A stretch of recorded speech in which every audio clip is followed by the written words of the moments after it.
All right, guys, welcome back. New York Muscle Radio, the #1 fitness muscle building podcast on the planet. It's your host, Anthony Bevilacqua, alongside my co-host, Big Pete Khatcherian. I didn't say that on the last one, man. I forgot to do the intro. I was going to say, it's been a long time since I've heard that. Big Pete Khatcherian. Well, when I was doing the podcast a little bit with Tom Merck doesn't have the same flow as Big Pete Khatcherian. That was the original. I know. Tom's good though. Tom's a pretty good like backup co-host for a little bit. He was a good, but nothing beats the OG. So we're here now in our new setup. For those of you who are watching this, we look like the news anchors. So I feel like turning to Pete and say, and we're off to Pete with sports. And then we got the weather right behind us. We don't have a green screen, but if we did, I could click it and we could go right to the weather. Well, I'm sure your editing skills, you can prop something back there. I could make it happen, yeah. Yeah, man. So what's going on? Anything new? No, same old, man. It's Thursday night and just had dinner. So it's we used to record these, but when did we do it? Was it at nighttime or was it? Yeah, I think it was always at night. Yeah. It just feels, I don't know, recording right now at nighttime, it just feels a little off. We're old now. Is that what it is? You know what it is? I go to sleep early now. We're old. If we recorded at 7:30, 8 o'clock when we used to record, I'd probably be up till 2 a.m. Now I'm getting ready to go to bed at 10, so yeah. I'm like right after this, I gotta go home, I gotta get ready for bed, I gotta get up tomorrow. Start the day. That's what happens, man, we're old. But I had an eventful day today, man. We had to put down another one of my dogs today. And just super, like my head was like all over the place about it because she was like sick. Yeah. And it's the third dog we had to put down in 2 years. This is what happens when you get them all together, so it's tough. Yeah, but I think it's harder too when you have kids because then the kids like understand what's going on and they see kind of what's happening. But a little bit of a funny story based on that. So my wife took my daughter out to go get her nails done right after school. So my daughter's 8 now. For those of you who've listened to this podcast from the original, Gabriella was on this podcast when she was like 1, 2, like barely talking. And so she's 8 now. She's a big girl. So they went out for their nails or whatever. So they get back in, and I turned to my wife and I said, well, are we going to tell Gabriella now? Like, what are we going to do? She's like, I don't know. I didn't tell her yet. I don't know. And then my son, who's in the room with us, screams out, Gab, Bella's dead now. She's not coming back. And it was the funniest thing, dude. It was so, I wish I would have gotten it on camera because it was like picture perfect out of the movies. My daughter's face like dropped and then she started crying hysterical, but I was I felt like a horrible person because I couldn't stop laughing. But dude, it was so, comedically, it was timed so well. It was timed so well, and my son is crazy. So my son was literally naked because my son hates having clothes on. He's 4 now. Hates having clothes on. He's on his iPad on like the island table, and Gab, she's dead now. Like it was like your son has said some funny things before. So I mean, I missed that, but when you told me the story, I'm like, I heard him say that. I know exactly the way he delivered it. Yeah. Oh, it was picture perfect, man. But it's so funny. Last week we were talking about like the fitness genetics and the fitness genes stuff that we did a while ago, which that was actually pretty informative. Yeah. I would definitely recommend anybody listening to this, head on over to their website. I think it was fitnessgenes.com. I believe so, yeah. But their stuff was, that test was pretty cool, pretty accurate. They still update it now. We did that was gotta be like 5-6 years ago we did that test, and it was really, really good, really accurate. But we were talking about genetics, and my son definitely has, like, I don't know, his genetics have to be better than mine. He's an ox. He's so solid. He's lean. And I don't know, man. I don't know where he came from. I know, it's always interesting to see those genetics, you know what I mean? Because you could say one thing, your father has big arms, so now you're going to have big arms. But it's like, genetically, is it in your genes? You know what I mean? Like, because some people can inherit those traits, others don't. I inherited my father's calves, for sure. But I don't know if I got the biceps from him. I don't know where I got that from. Well, it's the same thing like my parents. Yeah. My parents don't. Like, I know, like, the other thing too with genetics, people blame genetics, but it's also lifestyle. Like, if my mom and my dad really worked out, I'm sure they would have better bodies. We don't really know. You'll never know. But like genetically, my dad doesn't look like, my dad's short. Right. And right. like, you know, he's like skinny fat. I would consider my dad like skinny fat. He is. He's not like fat, but he's not like. No, I don't know if he's in a category of skinny fat. But because he just has the belly, right. but like his limbs are small. Yeah, he's not like, he's more stubby. Yeah. Well, he's short. That's what makes him stubby. But if he was my height, he'd be skinny fat. I feel like. Okay. Yeah. And my mom's like on the thicker side, but she's not heavy. Right. Yeah. So I don't know, but I don't know how much genetics. And then you look at your genetics, right? Your dad and your brother and you are all three totally different. Like, you know, you look at your brother and you always tell the story about how your brother taught you like exercise in the beginning. Mm-hmm. And then you look at your brother and he didn't look at you like that. Yeah, that's the perfect example of lifestyle. Yeah. You know, genetically, out of the two of us, I would say he probably, just at a younger age, I don't know now, but at a younger age, he always responded faster to certain things. So like if we went to the gym together the first 6 months of not training and then going into the gym regularly, he would make progress faster than me. You know, so it'd be interesting to see if he actually pursued it to the degree that I have, where we both would have ended up. Maybe he got the calf genetics, man. Oh, he's definitely got the calf genetics. Definitely. Does he really? I never really. My brother actually does. Yeah. That's the ironic part. Yeah. Oh, that's funny. Yeah. That's funny. You know, it's so funny. I'll call this out. I have to, man, because we're talking about it. But in all of Pete's videos, you got to make sure you crop away the calves. That's it. If the calves are exposed. And listen, it's a genetic thing. This, at the same time, though, have you ever taken? I don't want to say it seriously because I know that's not the right word to use, but like, have you ever specifically worked on them like for an extended period of time? I've dedicated entire training blocks to specializing in calf training. So when I say the entire training block, I'm talking about like a 6 to 8 week training block where I say, okay, I'm going to train calves 4 times a week and do like 20 or 30 sets, let's just say, you know? And then Each workout or for the week? For the week, Oh. yeah. But, you know, I know what you're going to say. I could have did that every workout. But what I was going to say is those workouts, so let's say I'm doing 30 sets a week, 10 sets each workout 3 times a week, just for an example. When I was doing that, I would be crippled after each one of those workouts to the point where I was sore the whole week. So in my mind, doing more than that wasn't going to necessarily lead to better progress. I was doing enough to get them to be completely sore to the point where I needed a few more extra days to train them again. So for me, I think that was the top of the volume that I could handle. So I guess you can say I could have tried doing 50 sets a week just to see what. Or even just for longer, you know, 8 weeks. Longer, in reality, yes. man, listen, how long have we been training? A long time, right? 6 to 8 weeks is a blip. Oh, yeah. It's so nothing, small. Yeah. It's nothing. That's one training block, and you have to just keep stacking multiple training blocks. You know, but they have to be productive. You know what I mean? Yeah. So if you get nothing out of a 6 week training block, extending it just for the sake of extending it might not necessarily do anything. But once you find what works, that one block is not the end of it. You know, you have to keep stacking on top of each other.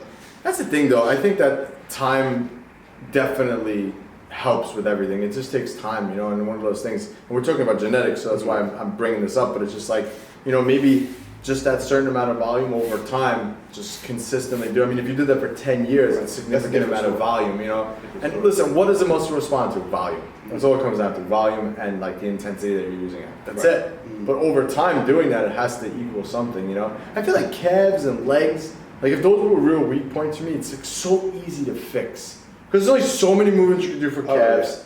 So many movements you can do for quads and hamstrings. It's like kind of easy to fix. Whereas like other things, it's so much harder. Yeah, I mean, it's straightforward. The approach is definitely straightforward. And that's the thing. That's why for most people, either because you don't have to think outside the box too much. Either they're going to respond easily or they're not going to respond. You know, and there's nothing crazy you have to do to get them to work. Either you're doing enough work or you're not. And then again, if you're genetically blessed, they're going to grow faster. If you're not, you can keep training them and basically nothing's going to happen. I don't know, man. Arnold used to do 1,000-pound calf raises, so maybe that's what we need to do. That's the only thing I haven't tried. 1,000 pounds. The donkey calf raise is actually a really good exercise. It is. It's a really good exercise. I would rank that as the top calf exercise if I had to pick just one. Yeah. And I think seated calf raises are probably overrated. I don't want to say you shouldn't do them at all, but if you have really poor calves, that's probably what I would focus on the least. I don't know, man. I mean, that's the only machine I have at home. Yeah. So that's why I only have a seated one. But you only need to do so much just to maintain your calves, you know what I mean? True. But if you were to try to grow them from the beginning and you have poor, stubborn calves, I would say train a lot more, use a lot more of your volume, dedicate that to donkey calf raises, standing calf raises, leg press calf raises, things like that. And it goes into the point that I actually want to talk about right now. It's like, I have genetically, I guess, better calves than you, right? Like, I hate to say it like that, it sounds so arrogant, but it is, right? So, yeah. And you have better arm development than me. So it's, people always think like, Pete has big arms. What is Pete doing to get big arms? But in fact, you probably shouldn't be going to Pete for arm training. You probably should be going to Pete for calf training. Because if I did calves, right, but you get my point, right? Like, because Pete doesn't have a problem growing his arms. Right. Pete can literally squat and grow his arms.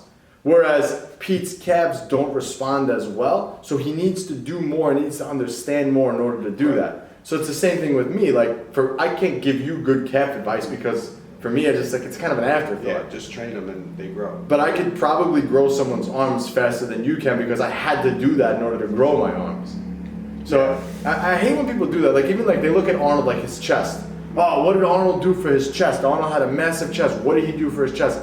It's just his genetics. Yeah. Well, definitely genetics. You couldn't take his exact training and duplicate that with somebody else and get the same results that he did. You might get great results, but you're not going to get the results Arnold did. You're not going to get the same development.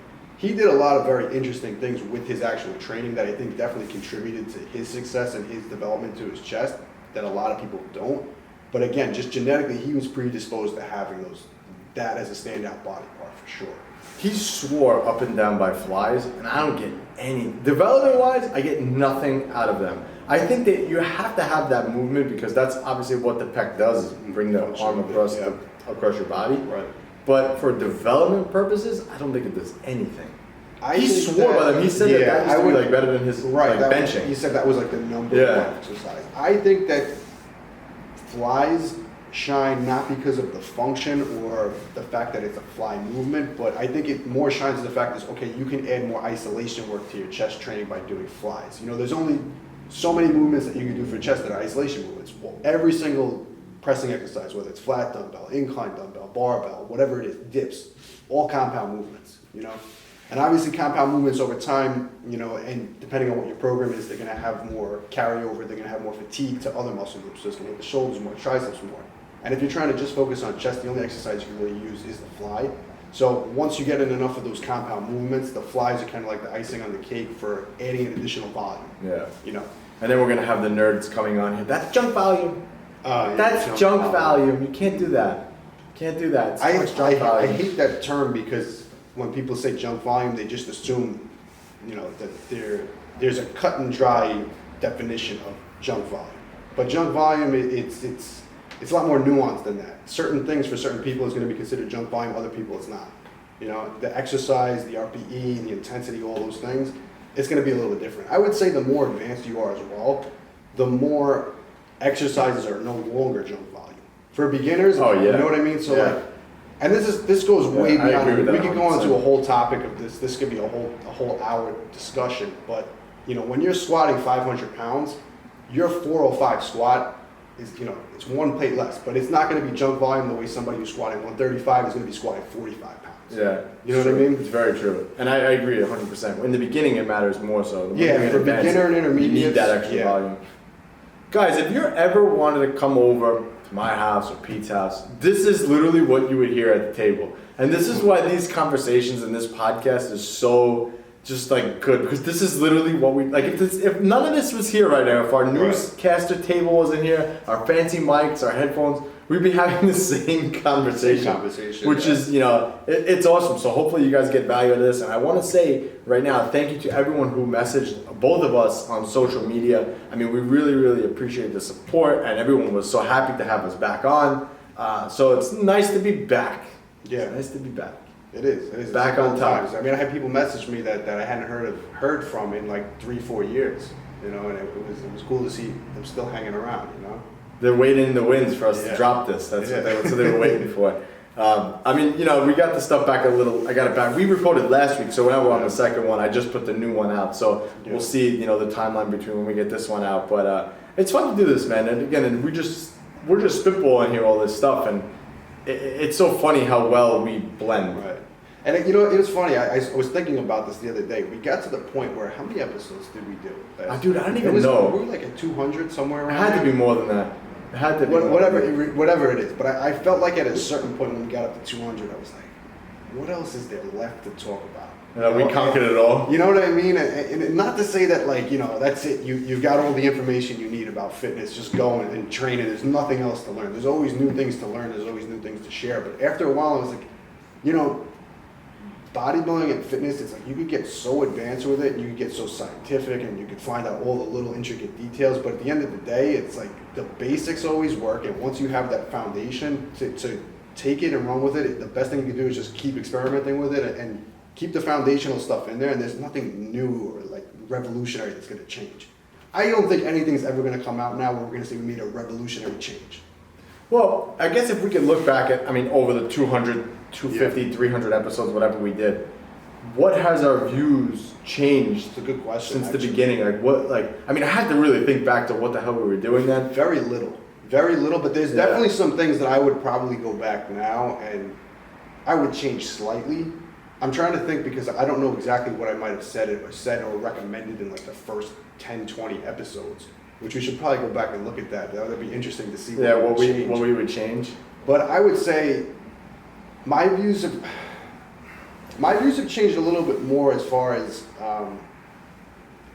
being even more flexible in any approach, actually, whether it's nutrition or training. I think I was a little bit more set in my ways back then on things that I would say, okay, this is not up for debate, but that now I would say they are. So like, I mentioned this in the last one, like certain exercises, let's just say. I might have been a little more set in my ways saying, this exercise is better than this one. You know, but now my view on that topic is more, the best exercise is really the one that you connect with the best, that you can perform safely, that you can progress with long term.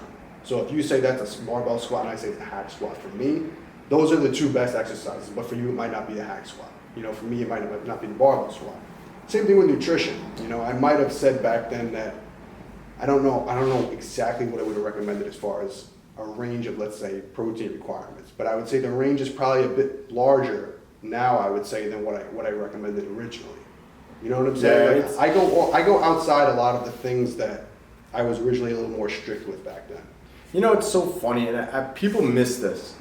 Because there is no right answer. The right answer is always going to be different for you. And I look at this like with business, like, you know, so growing a business and, you know, certain things that I'm doing right now. So for example, I'll use Facebook ads, right? So, you know, you buy a course on Facebook ads and somebody says to do this and then you try that exact thing and it flops. Right. And this person swears by it. And you're like, well, why isn't it working for me? What did I do wrong? But then everything is different for me versus somebody else. If this person lives in, I don't know, whatever, Australia, right? It's a totally different demographic, totally different people. Right. So you have to experiment with what's around you. I've gotten my best results in training, in business, in life, when I literally looked in the mirror and paid attention to what I was doing. Right. Mm-hmm. And then just made the modifications. And I think I mentioned this on the last one. I don't remember if I mentioned the last one or another video that I did, but you know, paying attention to what I'm doing and thinking that, not worrying about if I'm doing it right or if I'm doing it wrong. Just look at what I'm doing, measure the results, right? Because that's key, especially in business. You have to know your numbers with everything. You have to know, you know, your certain KPIs or your key performance indicators with business. But besides that, you have to know the same thing with training. Okay, I get no stimulus in my biceps when I do X movement. And for me, I can tell you what that is. For me, barbell curls. I get 0 out of barbell curls. Absolutely nothing. I can cheat curl a lot of weight. I can do the weight, but I get zero. Cheat curl more than me for sure. Even the strict ones when you lean back against the wall. I can do a lot of weight, but I get 0 development. It wasn't until I accepted the fact that doesn't work for me, and I looked at what exercises do work for me, that my bicep development actually really started to hammer away and really make big strides. And again, same thing with my business. Yeah. When I looked at my books and what I was doing, and not looked around and got like, you know, the shiny object syndrome, or someone says this is going to work better. Right. That was the only time in my life when I progressed was when I was doing it. So I urge anyone listening to this, like, you need to be doing that. You know, you can take your philosophy from wherever, but it's okay if one philosophy that you listen to is different than any other one that you're going to do. So for example, some people just really respond better to low carb. It's not wrong or right, it's just if they feel more comfortable doing that, then it's fine. But you just gotta deal with those consequences. You know, if you're like low carb, if that's the case, then you gotta use certain tactics to get around that. So if you want to live normal life, but you respond better, or you feel better on lower carbs, then you need to be able to be flexible with your approach. Maybe you skip carbs for breakfast in order to have a bigger dinner with the family later, or whatever it is. You know, but you have to be flexible like that. You have to be kind of like, you have to look in the mirror, but you have to be flexible.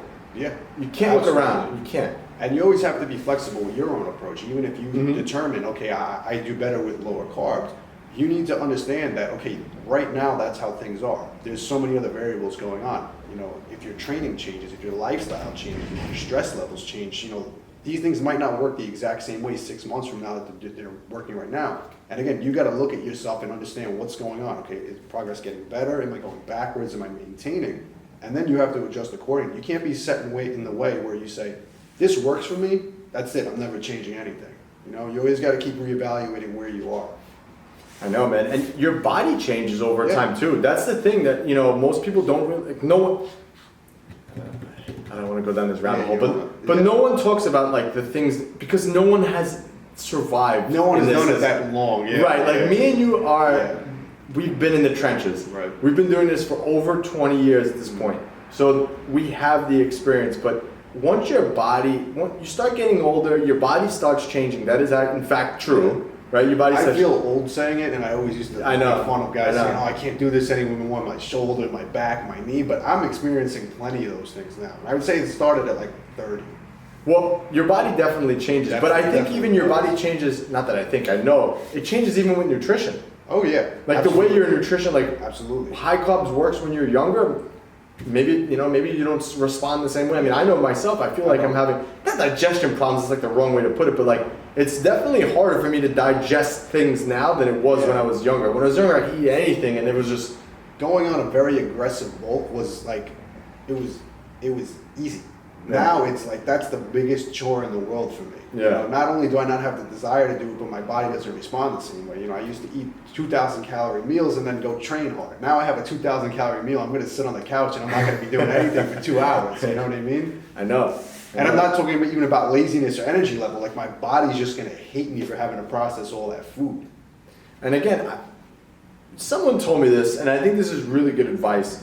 They said to me, like, listen, if you don't know, I forget what it was. It was definitely something with business, but they were like, if you're struggling with this, you can't sit here and tell me that you really don't know the answer. Like, Anthony, you're a smart dude. You don't know the answer. Like, figure it out. You can figure out the answer. And sometimes it just takes like thinking, like, what is inside? Like, what is your inside telling you? And I used to always be like, oh, these people are so silly when they say things like that. But sometimes you do have the answer inside when you have a certain amount of experience. Well, yeah, you know, when you have a certain amount of experience, I know, like, for right now, like, example, the training that I'm doing right now, I would say it's medium volume. And I feel like I'm not getting as much as I normally do out of my training because I'm keeping the volume kind of medium. But I'm dieting right now, so I know it's like for a purpose. So I keep like toying with the idea of like, should I do more? Should I change it? Like I try to do like a little bit of a different routine, but keep my volume kind of like similar and low. And like inside, I'm like, just scrap this, go back to what was working before. But I'm just, again, looking at the paper, looking at what's in front of me and just testing it. So you have to be willing to go through kind of like seasons of things too. Oh yeah, everything is over seasonal. Yeah, whether you realize it or not. And you kind of, I think, as you get older, you kind of force yourself to respect that and work around it. You know, when you're younger, you're like, okay, like if your goal is I want to just get as big as possible, you're just going to keep training, bulking, you know, and you're just going to be relentless about it. And I think you should be in the beginning. But again, when you get to a certain age or a certain time period that you've been doing this, you know, again, we're at the 20-year mark. For us to take that approach now, that's just ridiculous. You know what I mean? If you still always sounds good. It sounds great. It always sounds but great. But then when you put it into application, you know, it's just not going to work. Dude, when I was younger, like the first couple of contest seasons I was competing in, and after like the first couple of shows, I was like, all right, I'm going to put on some serious muscle now. And I bumped my calories to 4,000, and like the scale doesn't move, so you bump it up. And like the first big bulk that I went to, my calories were like ridiculously high. And now I'm like, oh God, 4,000 calories. Like I can't even do it anymore. Like it's just like, oh God, like I don't want to do it. No, I don't want to at all. Like I'm like, and then if I do it, it's like I'm so full. I feel like crap. So I'm like, this is not worth it. Yeah. It's not worth it. But listen, your body does change as you get older. time gets us all, as the saying goes, man. Yeah. There's a great saying, and I always try to remember this quote, and I have no idea what it is. If somebody's listening to it, hopefully they'll tell us what the actual quote is, but it's something along the lines of, it's an analogy for when you get older. So instead of saying, never put your weapon down, but you just change it to a different weapon. You know what I mean? So if you're fighting and you can't swing the heavy sword or the heavy axe anymore, you're not done. Just put it down, take out a weapon that you can use, a different one. So That's a good quote. I don't know what the quote is. It sounded much better when somebody told it to me one day. Well, Pete has a background in Taekwondo, guys, so you never know when Pete pulls out. Yeah, you never know when Pete's gonna pull out his orange belt and just throw some wisdom our way. You always throw. I gotta say, man, one of the things with you, you're like a fortune cookie, man.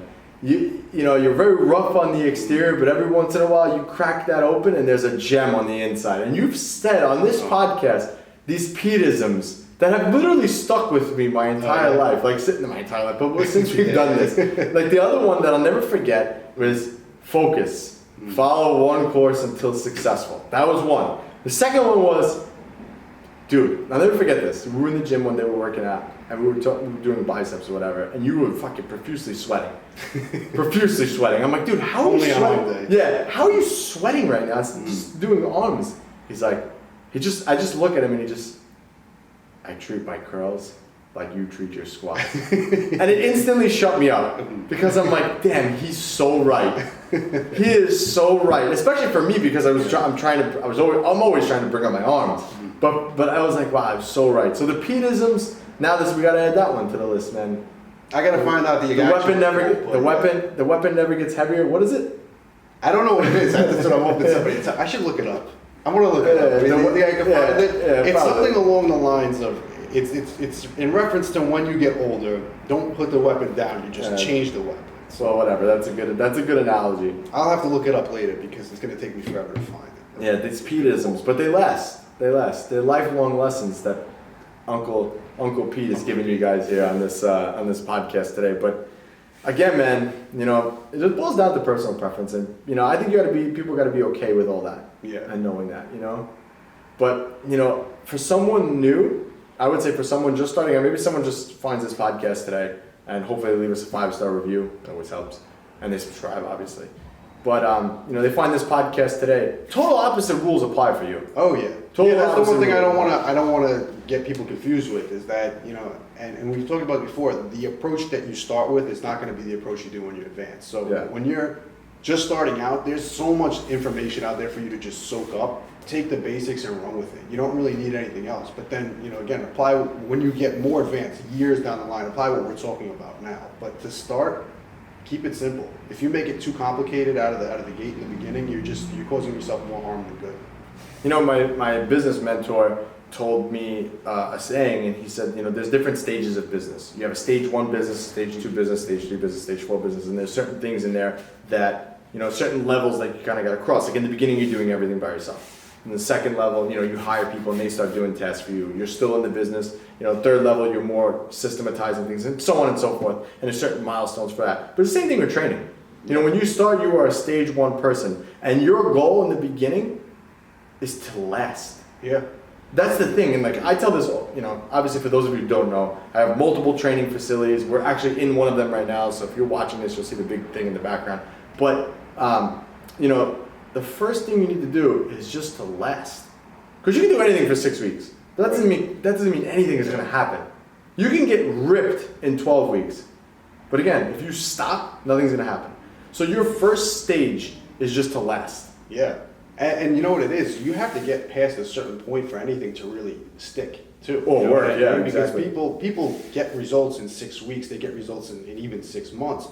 But for that to really stick around, for it to not just go right back to where you started, right out the window, from taking 2 months off the gym, you have to be doing this for a long time. For me and you, if we take off 2-3 weeks, nothing's going to happen. You know what I mean? But somebody that just started working out, they go back to their old ways 2-3 weeks even, they could completely lose everything that they put on the first few months of training. I don't know, man. I mean, that's the thing is that you have to do that too. That's the one thing that I don't understand. Like you said, taking 2-3 weeks off, I got crazy anxiety right now. Right. I wouldn't be able to do it. Dude, I wouldn't be able to do it. I understand the people that do that all the time. Oh yeah. I got bored, I stopped going. Right. I mean, listen, we love it, so it's different for Yeah. us, right? And you never know, what people think. But even when I was like in my biggest growth phase in my business, I still trained. But then I listen to some people, and I hear people all the time talking. They're like, "Oh, I'm so busy at work, I can't make it into the gym." Like, what? No, find time. Well, the F of find time. Because then otherwise you're going to be that guy over there who has so many health issues and everything else and can't move because they just... So my father-in-law, he won't listen to this, but even if he does, I hope he does hear this advice. My father-in-law, he's in his 60s. Great guy. My father-in-law, you remember, obviously my father-in-law, he's a great guy. And he's just fallen apart like in the past couple of years. And it's because he's just not active anymore. Right. Like he took a back seat, like with his business or whatever, everything. And he's just like on the couch or watching TV, like just kind of said F it and just kind of whatever. But his body, since he's done that, his body has been on the decline. Yeah. Like he has so many herniated discs, all these different muscle problems and all these things. And it's all from losing that muscle mass. Yeah. And like, that's something that's so important and no one talks about it. No, people think that's normal to most people. We talk about it all the time. Yeah. We talk about training because we do it to look differently, right? But the benefits that we don't talk about are what the average people need nowadays. It's insane. It's insane. Like weight training and dieting and everything that we're talking about can fix so many issues, but people just don't do it, which blows my mind. It should be just something that you do. I was thinking about this the other day, and it kind of just hit me. Like, we both know this, but when I sat and just thought about it, it really hit me because I'm like, no one talks about this. And everyone's definition of health is, okay, when I go to the doctor, do I have diabetes? Do I have high cholesterol? Do I have this, that, or the other thing, right? But they're not looking at what type of shape they're in physically. If they fix the shape that they're in physically, all those other markers will improve. Exactly. I always, whenever I get my blood work done, I look at those health markers, right? 90% of the time, they're all spot on. But every single time they're slightly out of range, it's when my body fat's a little higher, or I'm not doing as much training, or if I'm not doing as much volume in the gym, or I'm doing zero cardio, right? And those are all little signs that if I get more out of shape, or if I train any less, my cholesterol is going to get worse. My A1C is not going to be as good. And that's all a reflection of my physique. And I'm not saying that you should train specifically to improve your physique, but people look at themselves and they know they're overweight. But they say, okay, as long as my cholesterol is not bad, I'm not unhealthy. Right. But that's the precursor to everything going on. 100%, man. No I one agree looks with at you. that way. No. I think that body fat should be a standard of measurement. I know body fat's not accurate, right? Like even if you use one of those volume impedance machines, they're not accurate, right? But it doesn't matter. It gives you a number. If you went to the doctor and you were 35%, and the next time you went you were 25%, big difference in your health. Huge difference in your health. Oh, yeah. But no one talks about that.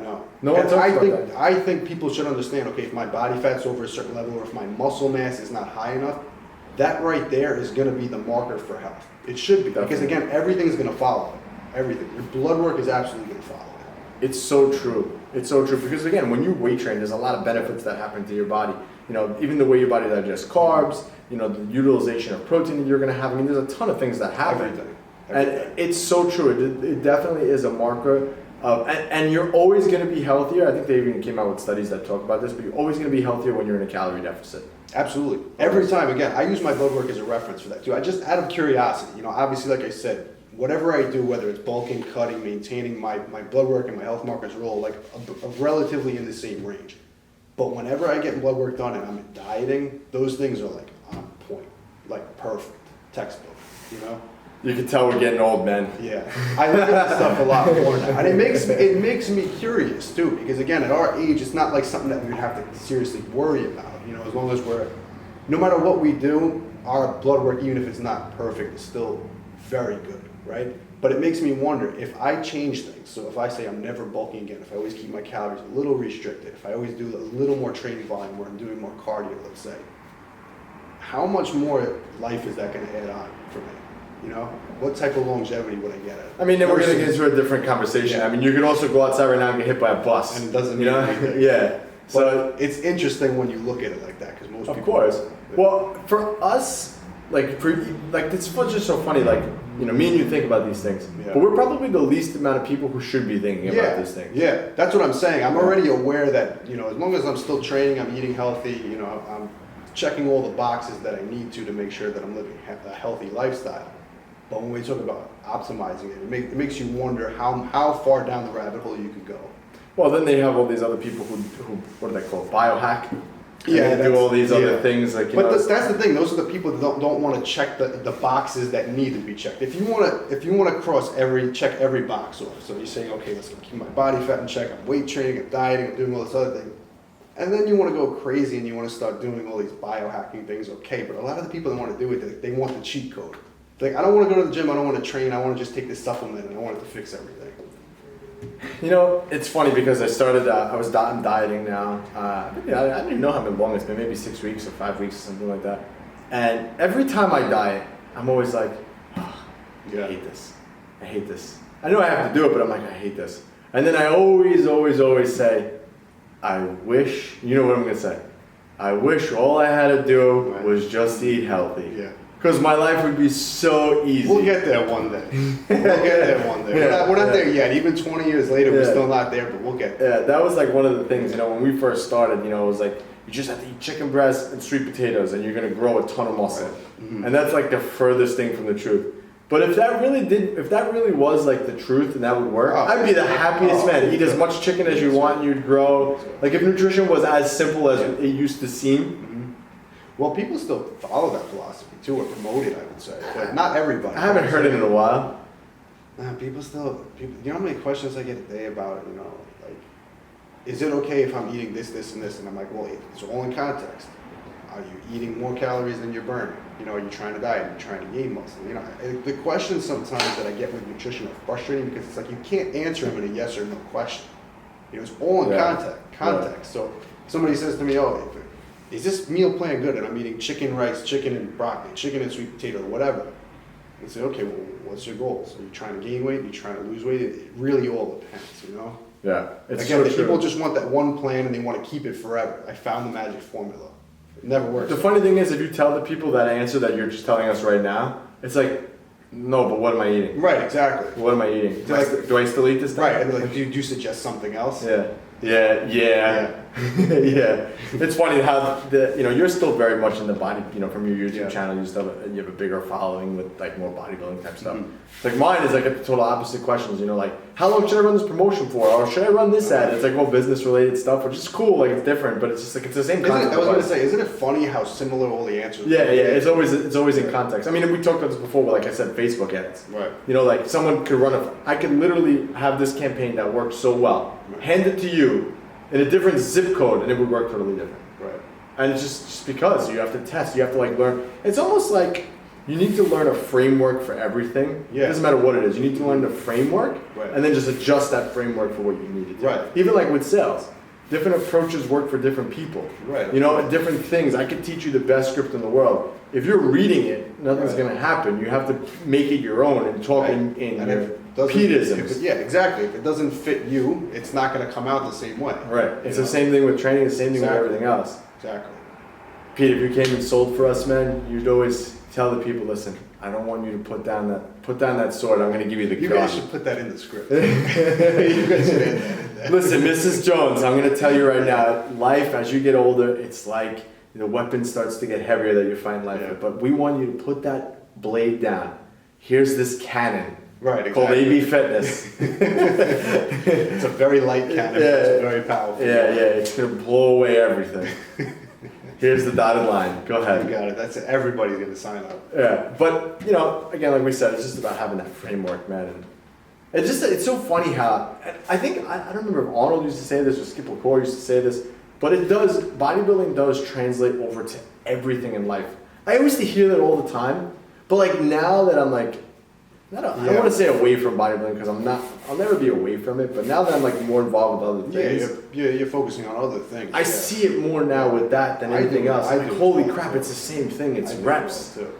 It's reps and it's dedication and consistency. And that's the one thing I have to say, I learned bodybuilding earlier than I learned a lot of things. Like I was the kid that didn't want to learn anything else, but bodybuilding just came naturally to me. So I picked everything up.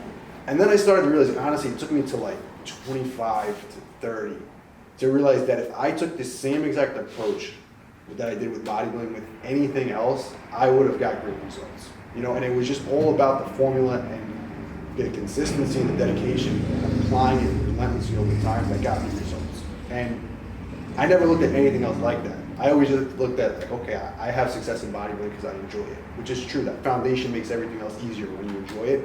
But if I said anything else, if I wanted to pick up something else to be great at, if I went to school for a certain subject that I didn't like, if I just treated it the same way I treated bodybuilding, I would have got great results in it. But I never applied it because I always thought that I'd have to like it or love it the way I love bodybuilding.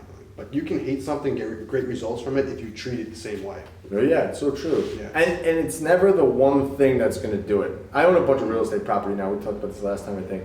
And it's never like, you read all this stuff online, Rich Dad Poor Dad and this and that and the other thing and all these other crazy books. Yeah. And it's like, okay, I have rental properties, but nothing really has changed. Right. Nothing really has changed for me. It's just another thing that I have. So if I want to continue to grow that, I need to buy more. And I need to do more. And it's the same thing. Okay, this many reps is what I'm doing now. I need to do more reps. I need to progressively overload my portfolio. Yeah. That's kind of like the things you need to look at with life. And it's just so funny how it really does carry over to that. And any young guys listening to this, and we really sound old, man. We really sound old. But any young guys listening to this who are just starting out, everything in life compounds if you do the right things. Yeah. The bad things also compound. Absolutely. If you chase too many women, that compounds. If you drink too much on the weekends, that compounds.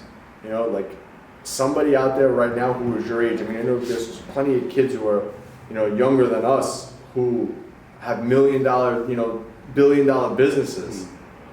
And there's someone else on the opposite side, same age, out there drinking, partying too much. So it's progressive overload with everything. Everything has a consequence. I'm really thinking like an old man now, but I'm curious now. So like, since we're talking about that, if you were to go back to, let's say 14, 15, like when let's say like high school age, knowing what you know now, what would you have changed, or would you have changed anything? Well, obviously the right answer is I wouldn't have changed anything because everything got me up to the point of I'm at now. Or what? The better question should be, what do you wish you knew back then that you know now, that you would give yourself advice on? It's a great question. I would say to take more chances. I grew up poor. Didn't have much. Didn't have anything actually. And whenever I did save money, I thought that was like, okay, I feel comfortable. And that helped me because it kind of gave me like that comfort. Like, I could have money saved. I'm okay. But if I would have taken a chance earlier and, started this, where we're sitting in today earlier, I would have. That's like the one thing that I regret from then. The other thing that I regret was stopping this podcast, which I've talked to you about, which is why we're on here now, guys.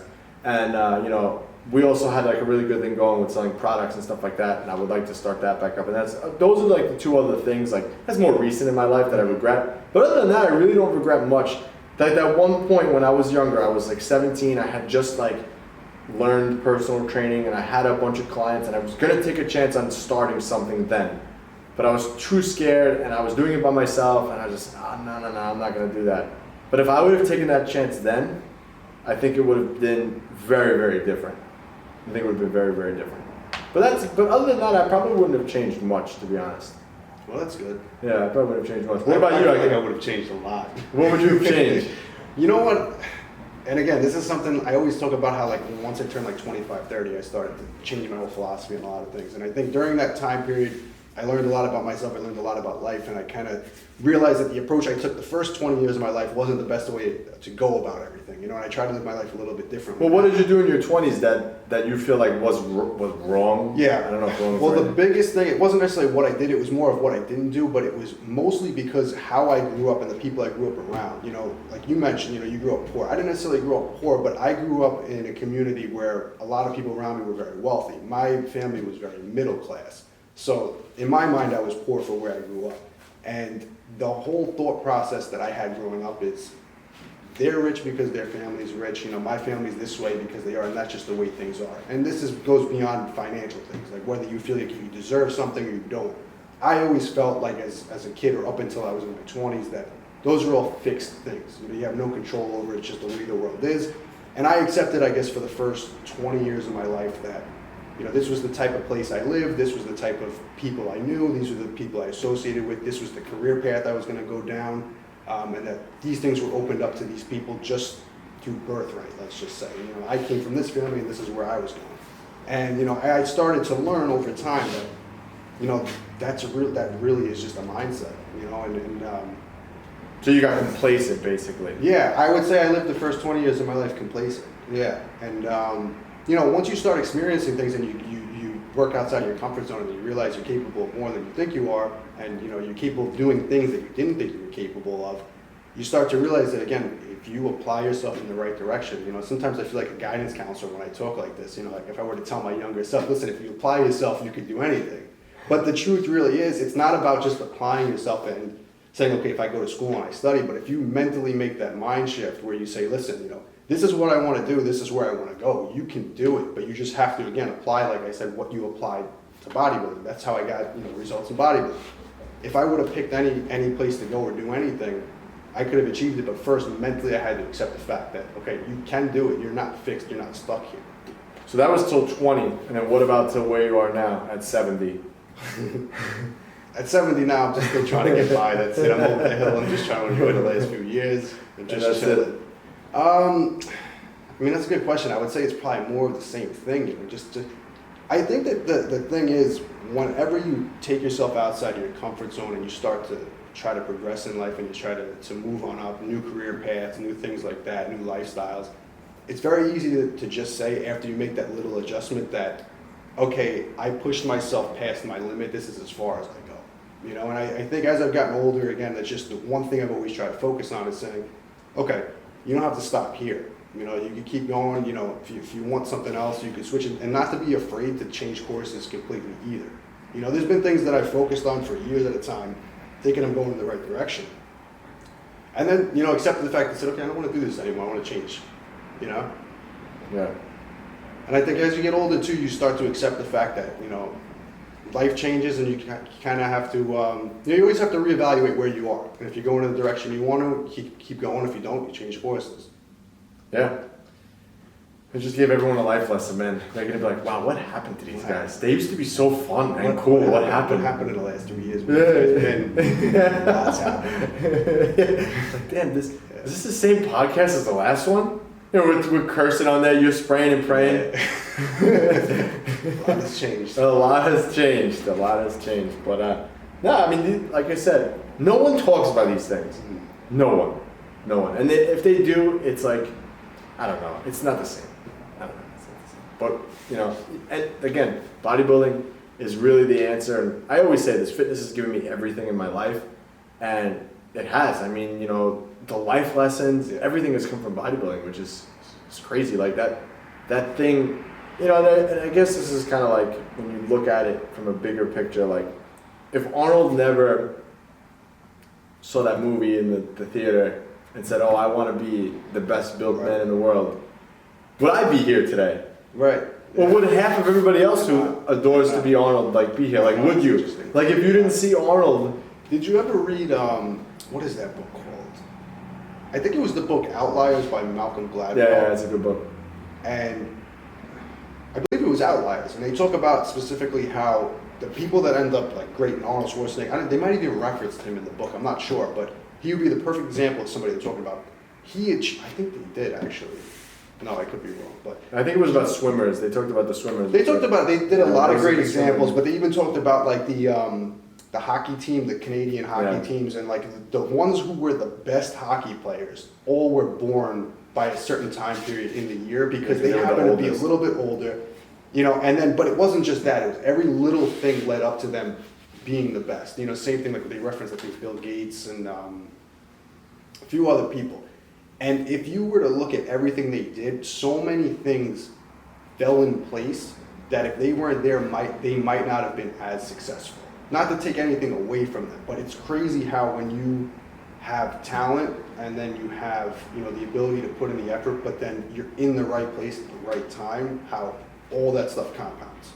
You know. Yeah, so for like Arnold, it's a great example. Like if he, you know, he grew up in Austria. He went to the army. He broke out. You know, everything he did. Then he went back to the army.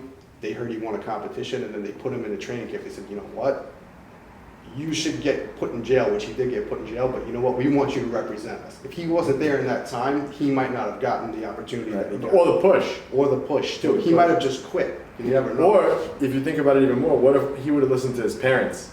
Right. His parents wanted him to be like a sheep herder. He talked about that, I think, on a couple of interviews. He's like, well, I could have been a sheep herder in Austria and married, I forget, Olga. I think he said was like the name. It was like he made like a joke out of it. But if he would have done that, where would all the people that have followed him be now? Right. Like, what the hell? We wouldn't be here. No, so many things. There's so many things that if you really think about it, wouldn't have happened.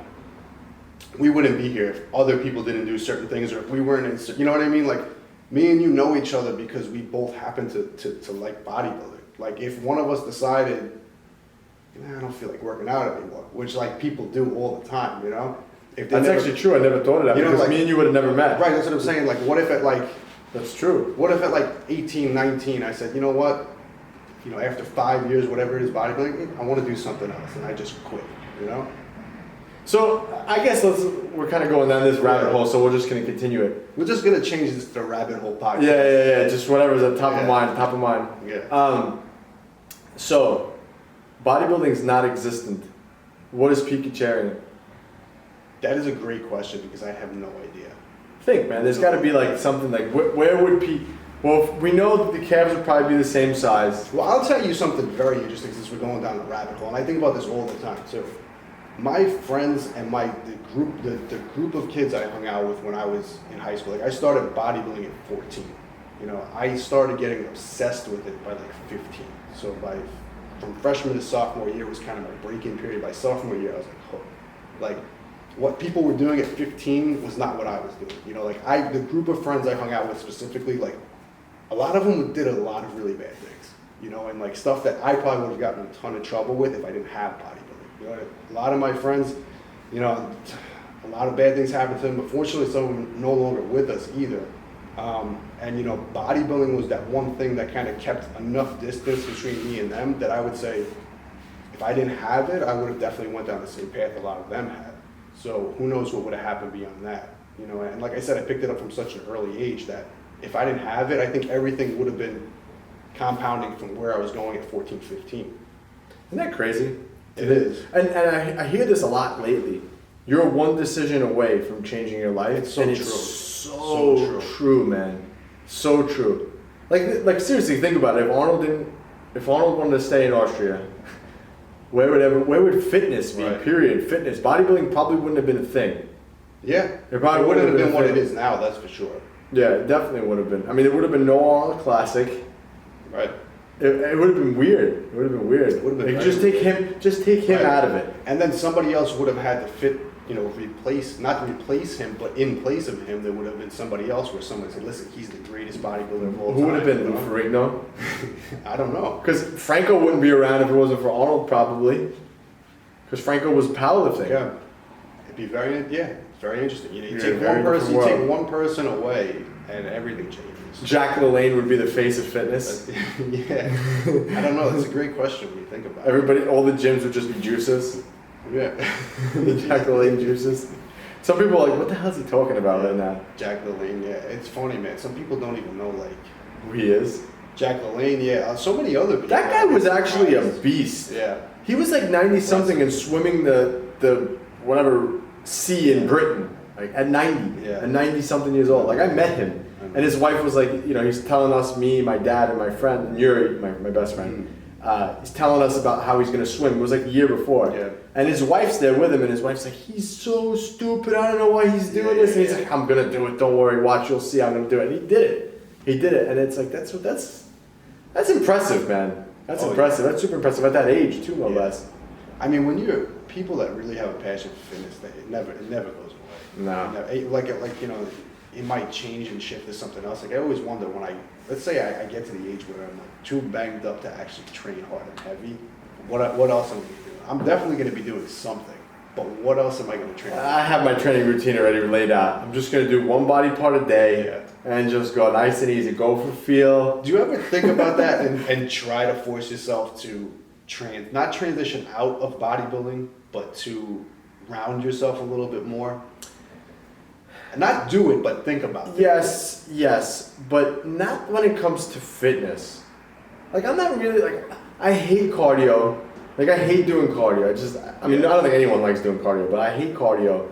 I like to bike ride, but I'm not going to go bike ride by myself. Like I'll go bike riding with my dogs for exercise for them. But like, you know, if you ask me, hey, you want to go for a bike ride? I would go for a bike ride because I enjoy like going with someone. Right. But I would never like do that by myself. Same thing with running. Like I would never want to go run by myself. Like I love playing sports, but you need people to play sports. And you know, and like I hate, it's the same thing in the gym. Like I hate being reliant on having to go to the gym with somebody. Right. Yeah. So it's the same thing with sports. Like if I like basketball, right? I would go and play basketball or play football, but you need people around you to do that. So, and I can't do that on my time. What's another like activity that people, like golf I guess is another one, but I don't like golf. I'm not into golf right now. Maybe that'll change. Like fitness wise, no. I don't think there's anything else that I would do for like exercise. But like life wise, if I wasn't into like if I wasn't on YouTube watching your videos, like it's actually really funny because I was thinking about this the other day. I'm like, okay, my goals are X. You know, I want to grow my facilities. I want to, you know, improve and buy more and blah blah blah blah. And I'm like, when I'm always doing something like research or researching this or researching that, and I still always find myself listening to bodybuilding stuff. I'm like, I shut this off. Like, why am I listening to this right now? I already conquered this. Yeah. Like I don't need to know anymore. I don't need to hear this person's opinion on this. It doesn't matter. Right. Or what this person thinks is a bicep thing. It doesn't matter. It doesn't matter. I should shut this off and put on something about, you know, Facebook or rental properties or this or that. Yeah. But I still find myself glued back to it. Oh yeah, it's always more exciting. It really is. The sick thing is, man, after 20 years, it's still more exciting than anything. Like, you know, it's so funny. Like they talk about clickbait titles, and you're like, oh, maybe there's something in there that I'm missing. Yeah. Like just, you want to justify clicking on it and watching it. Like I always talk about this. I always watch your videos. Like I always watch them because I always support. I always comment for the algorithm, which people should do if they're watching this. But you know, I always I click the title and I'm like, I wonder what he's gonna say today. And I already know everything about what you're gonna say, but it's just like that. Like you said, it's just way more like exciting. You might learn one thing you've never learned before. Yeah, listen, I gotta be honest though. I think that your true personality comes out on this than it does on those YouTube videos. Because those Petisms, man, there's not one on there. Well, you know what it is? I try not to make that channel too much about me. I try to, I've kind of fallen into it just because people started asking me things about what I do because people say, oh, you have a great physique. I noticed that, you know, you're putting out this information, but you also obviously apply this stuff. So they start asking me things about me. But the channel was never really intended to be about me. It was really, like I said, to cover that era of bodybuilding and to kind of bring that back because that was the thing that motivated me in the beginning. And I know a lot of people that do watch my channel and do consume my content. It's very similar to them. It was almost like the same thing when I first started discovering all that stuff. I'm bringing it to them now and they're learning it for the first time. And that's getting them motivated to bodybuilding, to build their physique. So, you know, I always try to capture that, but obviously I'm involved in it too, you know? So I try to make it more about them, but that's why we got the podcast. So we let the other side out too. Yeah, the other side of Pete, but I guess we're stuck, man. There's no getting around. There's no getting out. It's one of those things you accept it and then you just move on. Yeah, you just move on. It's like, all right, well, I'm doing it. That's it. I'm doing it. But like we said, you know, from a health standpoint and everything else, I mean, it's done us well. I mean, I always say this, but you know, I've gotten everything in my life because of fitness. Period. Point blank. There's no other way around it. If it wasn't for picking up and seeing pumping iron, you know, I wouldn't be here today. I wouldn't be influencing the amount of people that we influence. You know, through this podcast, through YouTube video, through, you know, my gyms and everything else. You know, I've changed so many people's lives in fitness because of Arnold. You know, so it's like, it's really kind of crazy if you think about it. Yeah, how everything intertwines. Yeah, it does. Yeah. It does. I don't even know what we were talking about this topic of this whole podcast. We went I'm down. not sure. How do we summarize this? Like, how do we? If someone wants to know how, All right, I'm gonna give it a shot. You gotta look in the mirror. Well, it depends who we're talking to here. If we're talking to a newbie, go back and listen to every other episode that we did, and you'll learn enough about fitness. Then look in the mirror and write down everything that relates to you. What you feel is correct, whether it's low carb, high volume, you know, RPE of 7, doesn't matter. Squats for legs, figure all that out.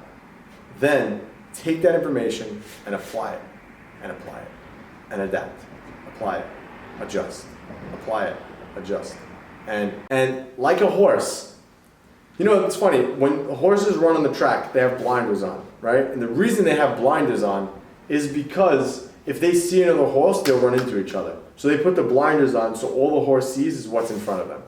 So all you have to do is apply that stuff, put your blinders on, and stop going down the rabbit hole of learning other things and stupid things, and just keep applying that information and just volume over time. Just keep doing it. And then one day, you'll be on the other side of this, influencing someone else. Yeah. I think I summarized it pretty good, actually. I think it's good. And then we'll leave it off with this. Say it. I gotta look up the quote. I don't know. Okay. Well, just say the best of your ability, because this was the other gem. This was the Petism of the day. As you get older, don't put down the weapon. Just change it to a better weapon.